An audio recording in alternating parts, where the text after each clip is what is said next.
ನಮಸ್ಕಾರ ಸ್ನೇಹಿತರೆ. Food licence ತೆಗೆದುಕೊಂಡ ಮೇಲೆ ಆಗೋ ಮೊದಲ ದೊಡ್ಡ ತಪ್ಪು ಯಾವುದು ಅಂದರೆ ರಿನ್ಯೂವಲ್ ಮರೆತು ಬಿಡೋದು. ನಮಸ್ಕಾರ. ಇವತ್ತು ಒಂದು ತುಂಬ ಇಂಪಾರ್ಟೆಂಟ್ ವಿಷಯದ ಬಗ್ಗೆ ಮಾತಾಡೋಣ.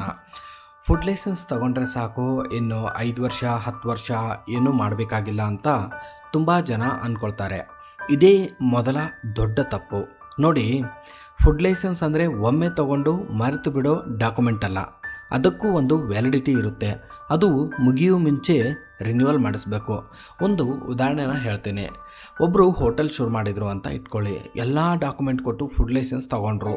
ಬಿಸ್ನೆಸ್ ಚೆನ್ನಾಗಿ ನಡೆಯೋಕ್ಕೆ ಶುರು ಆಯಿತು. ಕಸ್ಟಮರ್ಸ್ ಬರೋದು, ಸ್ಟಾಫ್ ಮ್ಯಾನೇಜ್ ಮಾಡೋದು, ಪರ್ಚೇಸು, ಅಕೌಂಟ್ಸು, ಇದೆಲ್ಲದರ ಮಧ್ಯೆ ಫುಡ್ ಲೈಸೆನ್ಸ್ ಯಾವಾಗ ಎಕ್ಸ್ಪೈರ್ ಆಗುತ್ತೆ ಅನ್ನೋದನ್ನು ಗಮನಿಸೋದೇ ಇಲ್ಲ.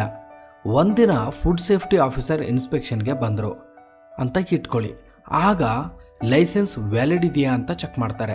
ಅಷ್ಟರಲ್ಲಿ ಗೊತ್ತಾಗುತ್ತೆ ಲೈಸೆನ್ಸ್ ಎಕ್ಸ್ಪೈರ್ ಆಗಿ 2-3 ತಿಂಗಳಾಗಿದೆ ಅಂತ.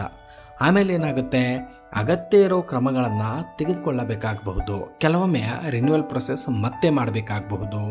ಡಾಕ್ಯುಮೆಂಟ್ಸ್ ಕೇಳಬಹುದು. ಬಿಸ್ನೆಸ್ಗೆ ಅನಗತ್ಯ ಡಿಲೇ ಆಗಬಹುದು. ಇಂತಹ ತೊಂದರೆಗಳು ಬರೆದಿರೋಕೆ ಮುಂಚೆಯೇ ರಿನ್ಯೂವಲ್ ಡೇಟ್ ಗಮನದಲ್ಲಿಡೋದು ತುಂಬ ಮುಖ್ಯ. ಇನ್ನೊಂದು ವಿಷಯ, ಕೆಲವರು ಮೊಬೈಲ್ ನಂಬರ್ ಚೇಂಜ್ ಮಾಡಿರ್ತಾರೆ, ಇಮೇಲ್ ಐ ಡಿ ಕೂಡ ಯೂಸ್ ಮಾಡ್ತಿರಲ್ಲ. ಅದರಿಂದ ರಿಮೈಂಡರ್ ಬಂದರೂ ಅವರಿಗೆ ಗೊತ್ತಾಗೋದಿಲ್ಲ. ಆದ್ದರಿಂದ ನಾನು ಯಾವಾಗಲೂ ಹೇಳೋದು ಒಂದೇ, ಫುಡ್ ಲೈಸೆನ್ಸ್ ತೊಗೊಂಡು ದಿನಾಂಕ, ಎಕ್ಸ್ಪೈರಿ ಡೇಟ್ ಇವೆರಡನ್ನ ಒಂದು ಕಡೆ ಬರೆದಿಟ್ಕೊಳ್ಳಿ. ಮೊಬೈಲ್ ಅಥವಾ ಕ್ಯಾಲೆಂಡರ್ನಲ್ಲಿ ರಿಮೈಂಡರ್ ಹಾಕಿ, ಅಥವಾ ನಿಮ್ಮ ಕನ್ಸಲ್ಟೆಂಟ್ ಹತ್ತಿರ ರಿನ್ಯೂವಲ್ ಯಾವಾಗ ಅಂತ ಕೇಳಿ ಕನ್ಫರ್ಮ್ ಮಾಡ್ಕೊಳ್ಳಿ. ಇದರಿಂದ ಮುಂದೆ ಬರೋ ಅನಗತ್ಯ ತೊಂದರೆಗಳನ್ನು ತಪ್ಪಿಸ್ಕೊಳ್ಬಹುದು. ನೋಡಿ, 5 ನಿಮಿಷ ಸಮಯ ತೆಗೆದುಕೊಂಡು ರಿನ್ಯೂವಲ್ ಚೆಕ್ ಮಾಡಿಕೊಳ್ಳೋದ್ರಿಂದ ಮುಂದೆ ದೊಡ್ಡ ಸಮಸ್ಯೆ ತಪ್ಪಬಹುದು. ಇವತ್ತಿನ ಪಾಡ್ಕಾಸ್ಟ್ನಲ್ಲಿ ಇಷ್ಟೇ. ಮುಂದಿನ ಎಪಿಸೋಡ್ನಲ್ಲಿ ಫುಡ್ ಲೈಸೆನ್ಸ್ ಕ್ಯಾಟಗರಿ ತಪ್ಪಾಗಿ ತಗೊಂಡ್ರೆ ಏನೇನು ಸಮಸ್ಯೆಗಳು ಬರಬಹುದು ಅನ್ನೋದನ್ನು ಸರಳವಾಗಿ ಮಾತಾಡೋಣ. ಧನ್ಯವಾದಗಳು. ಮತ್ತೆ ಸಿಗೋಣ.